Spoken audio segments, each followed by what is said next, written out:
1 പത്രോസ് 4:3 വേദപുസ്തകം പറയുന്നു, ക്രിസ്തുവിന്റെ കഷ്ടങ്ങളിൽ നിങ്ങൾ പങ്കുള്ളവരാകും തോറും നിങ്ങൾ സന്തോഷിച്ചു കൊള്ളുവിന്. അങ്ങനെ നിങ്ങൾ അവന്റെ തേജസ്സിന്റെ പ്രത്യക്ഷതയിൽ ഉല്ലസിച്ച് ആനന്ദിപ്പാൻ തക്കവണ്ണം ഇടയായി തീരും. 1 പത്രോസ് 4:14 വേദപുസ്തകം പറയുന്നു, ക്രിസ്തുവിന്റെ നാമം ഹേതുവായി നിങ്ങൾ സഹിക്കേണ്ടി വന്നാൽ നിങ്ങൾ ഭാഗ്യവാന്മാർ, നിങ്ങൾ അനുഗ്രഹിക്കപ്പെട്ടവര്. മഹത്വത്തിന്റെ ആത്മാവായ ദൈവത്തിന്റെ ആത്മാവ് നിങ്ങളിൽ ആവസിക്കുന്നു. ദൈവത്തിന്റെ ആത്മാവ്, മഹത്വത്തിന്റെ ആത്മാവ് നിങ്ങളുടെ ശരീരമാകുന്ന ആലയത്തിൽ വസിക്കുന്നു എന്ന് നിങ്ങൾ മനസ്സിലാക്കുവിൻ. അങ്ങനെയെങ്കിൽ നിങ്ങൾ ക്രിസ്തുവിന് വേണ്ടി സഹിക്കുന്ന കഷ്ടങ്ങൾ സാരമില്ല എന്നും നിങ്ങൾ അനുഗ്രഹിക്കപ്പെട്ടവരായി തീരും എന്നും നിങ്ങൾ മറന്നു പോകരുത്. കർത്താവിന് വേണ്ടി കഷ്ടം സഹിക്കുന്നുവെങ്കിൽ, നിന്ദയും ഭാരവും വേദനയും നിങ്ങൾ സഹിക്കുന്നുവെങ്കിൽ, കർത്താവിന് വേണ്ടിയാണെങ്കിൽ, ദൈവത്തിന്റെ വചനത്തിന് വേണ്ടിയാണെങ്കിൽ, സുവിശേഷത്തിന് വേണ്ടിയിട്ടാണെങ്കിൽ നിങ്ങൾ ഭാരപ്പെട്ടു പോകരുത്, നിങ്ങൾ തളർന്നു പോകരുത്. വലിയൊരു തേജസ്, വലിയൊരു ഗ്ലോറി, വലിയൊരു മഹത്വം നിങ്ങളുടെ ജീവിതത്തിൽ വരുവാനിടയായി തീരും. ഈ ലോകത്തിൽ മാത്രമല്ല, വരുവാനുള്ള ലോകത്തിലുള്ള നിത്യ തേജസ്സിന്റെ ഘനം നിങ്ങൾ ഓർക്കുമ്പോൾ ഈ ലോകത്തിലെ കഷ്ടങ്ങളൊന്നും സാരമില്ല എന്ന് നിങ്ങൾക്ക് മനസ്സിലാക്കുവാനായിട്ട് കഴിയും. വെളിപാട് പുസ്തകം 1-ാം അധ്യായം 9 മുതൽ 11 വരെയുള്ള വാക്യങ്ങൾ നാം വായിക്കുമ്പോൾ വിശുദ്ധ വേദപുസ്തകത്തില് യോഹന്നാൻ സുവിശേഷം പ്രസംഗിച്ചത് കാരണം, ദൈവത്തിന്റെ വചനം നിമിത്തം പത്മോസ് ദ്വീപിലേക്ക് അവൻ നാട് കടത്തപ്പെട്ടപ്പോൾ, ഭാരപ്പെട്ടപ്പോൾ, ആരുമില്ലാതെ ഏകാന്തതയിൽ, ആഹാരവും വെള്ളവും ഒന്നുമില്ലാതെ അവൻ തനിയെ ഭാരപ്പെട്ടപ്പോൾ ദൈവത്തിന്റെ പരിശുദ്ധാത്മാവ് അവന്റെ മേൽ വന്ന്, ദൈവത്തിന്റെ മഹത്വം അവന്റെ മേൽ ഇറങ്ങി വന്ന് അവൻ ആത്മവ്യവസ്ഥനായി തീർന്നു എന്ന് വേദപുസ്തകം പറയുന്നു. സ്വർഗീയ ദർശനത്തെ കണ്ടു.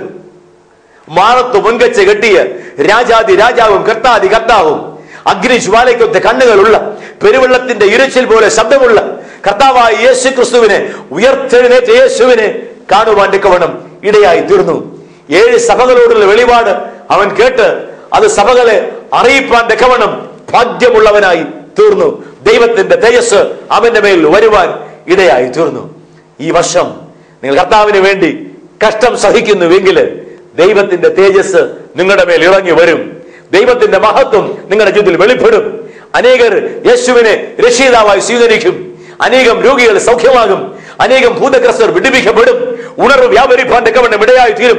കഷ്ടങ്ങൾ സാരമില്ല, വലിയ തേജസ് നിങ്ങളുടെ മേൽ വരുവാനായി പോകുന്നു. കണ്ണുകൾ അടയ്ക്കാം, പ്രാർത്ഥിക്കാം. ദൈവത്തിന്റെ മഹത്വം ഇവിടെയുണ്ട്. The glory of God. മുൻപുള്ളതിനേക്കാൾ ദൈവമഹത്വം ഈ വർഷം ഇപ്പോൾ മുതൽ വർദ്ധിച്ചു വരും എന്ന് ദൈവം വെളിപ്പെടുത്തിയിരിക്കുന്നു. ദൈവത്തിന്റെ പരിശുദ്ധാത്മാവ് നമ്മോട് പറഞ്ഞിരിക്കുന്നു. കണ്ണുകൾ അടയ്ക്കാം, നമുക്ക് പ്രാർത്ഥിക്കാം. നന്ദി കർത്താവേ, നന്ദിയോടെ ഞങ്ങളങ്ങനെ സ്തുതിക്കുന്നു, സ്തോത്രം ചെയ്യുന്നു. അങ്ങയുടെ വചനത്തിനായിട്ട് സ്തോത്രം, അങ്ങയുടെ വാഗ്ദത്തങ്ങൾക്കായിട്ട് സ്തോത്രം.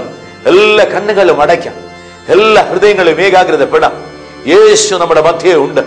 മഹത്വത്തിന്റെ പ്രത്യാശയായ യേശു, ദൈവത്തിന്റെ തേജസ്സിന്റെ മുഖമുദ്രയായ യേശു നമ്മുടെ മധ്യേ ഉണ്ട്. നന്ദി കർത്താവേ, നന്ദിയോടെ സ്തോത്രം. ദൈവത്തിന്റെ സാന്നിധ്യം വ്യാപരിക്കുന്നു. സ്വർഗം തുറന്ന് ദൈവത്തിന്റെ മഹത്വം വിശ്വസിക്കുന്ന ജീവിതങ്ങളിലേക്ക് ഇറങ്ങി വരികയാണ്. നമുക്ക് ഒരുമിച്ച് പ്രാർത്ഥിക്കാം. നന്ദി കർത്താവേ, നന്ദി. ദൈവമഹത്വം നിങ്ങൾ ദർശിക്കുമ്പോൾ നിങ്ങൾ പാപബോധമുള്ളവരായി തീർന്ന് നിങ്ങൾക്ക് വിശുദ്ധീകരണം പ്രാപിപ്പാനായിട്ട് കഴിയും.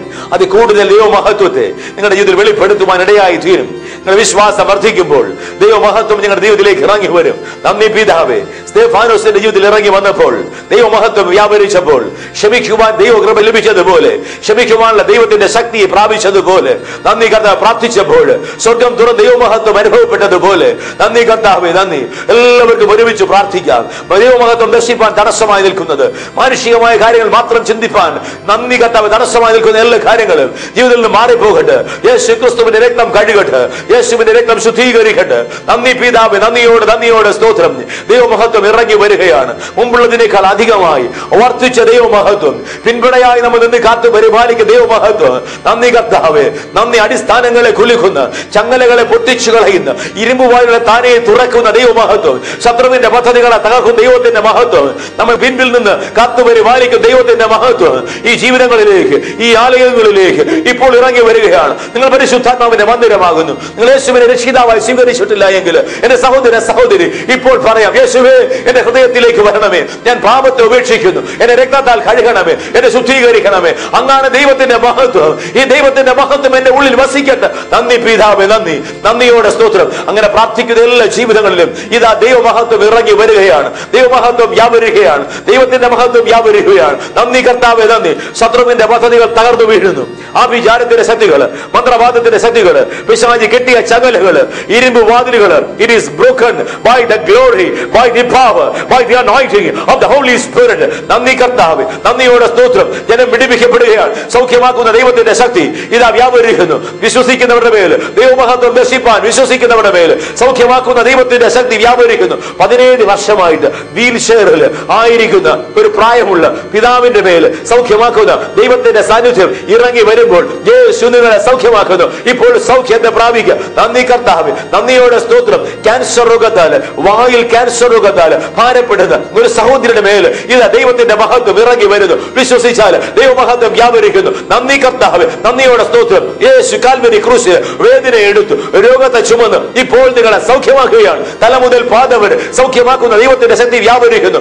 ജോയിന്റുകളിൽ ഓർത്തറൈറ്റിസിന്റെ രോഗത്താൽ ഭാരപ്പെടുന്ന ഒരു പ്രായമുള്ള ഒരു സഹോദരന്റെ മേൽ സൗഖ്യമാക്കുന്ന ദൈവത്തിന്റെ ശക്തി ഇപ്പോൾ വ്യാപരിക്കുന്നു. നിങ്ങളുടെ മുട്ടുകൾ മടക്കുവാൻ കഴിയില്ല, നടക്കുവാൻ നിങ്ങൾ അധികം ഭാരപ്പെടുന്നു. ഇപ്പോൾ സൗഖ്യമാക്കുന്ന ദൈവത്തിന്റെ മഹത്വം നിങ്ങളുടെ ശരീരത്തിൽ വ്യാപരിക്കുമ്പോൾ യേശു നിങ്ങളെ സൗഖ്യമാക്കുന്നു. ഇപ്പോൾ സൗഖ്യത്തെ പ്രാപിക്കുക. Be healed in the name of Jesus. നന്ദി കർത്താവേ. സ്പോണ്ടലൈറ്റിസ് രോഗത്താൽ ഭാരപ്പെടുന്ന ഒരു സഹോദരന്റെ മേൽ ദൈവത്തിന്റെ സൗഖ്യമാക്കുന്ന ദൈവത്തിന്റെ ശക്തി ഇതാ ഇപ്പോൾ വ്യാപരിക്കുന്നു. നിങ്ങളുടെ കഴുത്ത് നിങ്ങൾക്ക് തിരിക്കുവാൻ കഴിയുകയില്ല, വലതുകരം നിങ്ങൾക്ക് ശരിയായി ഉയർത്തുവാനും കഴിയുകയില്ല. ഇതാ ദൈവമഹത്വം നിങ്ങളുടെ കഴുത്തിലൂടെ, നിങ്ങളുടെ കരങ്ങളിലൂടെ വ്യാപരിക്കുമ്പോൾ യേശു നിങ്ങളെ സൗഖ്യമാക്കുന്നു. ഇപ്പോൾ സൗഖ്യത്തെ പ്രാപിക്കുക. Be healed in the name of Jesus. നന്ദി കർത്താവേ, നന്ദി. പ്രാർത്ഥനകൾക്ക് ഉത്തരം ലഭിക്കുന്നു. നന്ദി. പ്രാർത്ഥനകൾക്ക് ഉത്തരം തരുന്നു. നന്ദി പിതാവേ. ചോദിക്കുന്ന കാര്യങ്ങൾ അത്ഭുതമായി, അനുഗ്രഹമായി, ആശീർവാദമായി നന്ദി പിതാവേ നിങ്ങളുടെ മേൽ വരികയാണ്. ദൈവമഹത്വമായി നിങ്ങളുടെ മേൽ വരികയാണ്. നന്ദി കർത്താവേ. തടസ്സങ്ങൾ മാറിപ്പോകുന്നു. അന്യദേശത്തേക്ക് ജോലിക്കായിട്ട് ശ്രമിച്ചുകൊണ്ടിരിക്കുന്ന സഹോദരി, നിങ്ങളുടെ മേൽ ദൈവമഹത്വം ഇപ്പോൾ ഇറങ്ങി വരികയാണ്. അടഞ്ഞ വാതിൽ തുറക്കപ്പെടുകയാണ്. നന്ദി കർത്താവേ. സൗഖ്യമാക്കുന്ന, ആശ്വസിപ്പിക്കുന്ന പരിശുദ്ധാത്മാവിന്റെ സാന്നിധ്യം ദൈവമഹത്വമായി ഇതാ ജീവിതങ്ങളിൽ വ്യാപരിക്കുന്നു. അത്ഭുതങ്ങൾ സംഭവിക്കുന്നു. അതിശയവും ഭയങ്കരമായ കാര്യങ്ങൾ സംഭവിക്കുന്നു.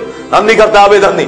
വർദ്ധിച്ചു വരുന്ന ദൈവമഹത്വം നന്ദിയോട് നന്ദിയോട് ഞങ്ങൾ ഇതിനെ സ്തുതിക്കുന്നു, സ്തോത്രം ചെയ്യുന്നു. മഹത്വമെല്ലാം ഞങ്ങൾ അവിടത്തേക്ക് തരുന്നു. യേശു ക്രിസ്തുവിൻ നാമത്തിൽ പ്രാർത്ഥിക്കുന്നു. ആമേൻ, ആമേൻ. ദൈവത്തിന്റെ മഹത്വം ഈ പുതിയ വർഷത്തിൽ നിങ്ങളുടെ മേൽ വർദ്ധിച്ചു വരും. വലിയ കാര്യങ്ങൾ സംഭവിച്ചിരിക്കുന്നു. ദൈവമഹത്വം നിങ്ങളുടെ മേൽ ഇറങ്ങിയിരിക്കുന്നു.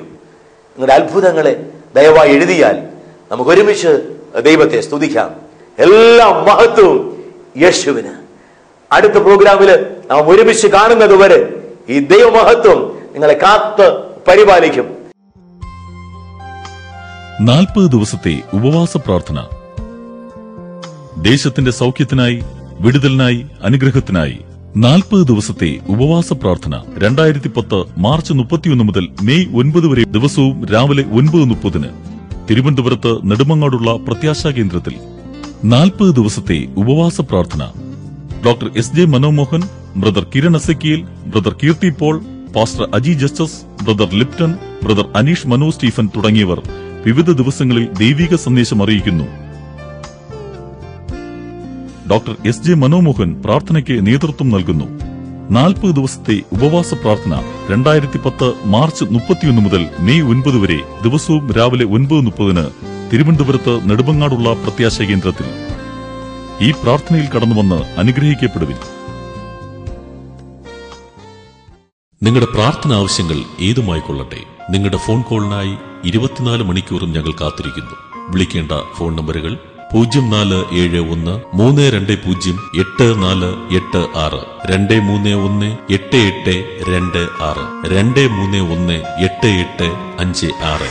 വിലാസം Hope in Jesus, Keston road, Kowdiar PU, Thiruvananthapuram 3. Phone number 0471 3208486 2318826 2318856. Fax 2318876.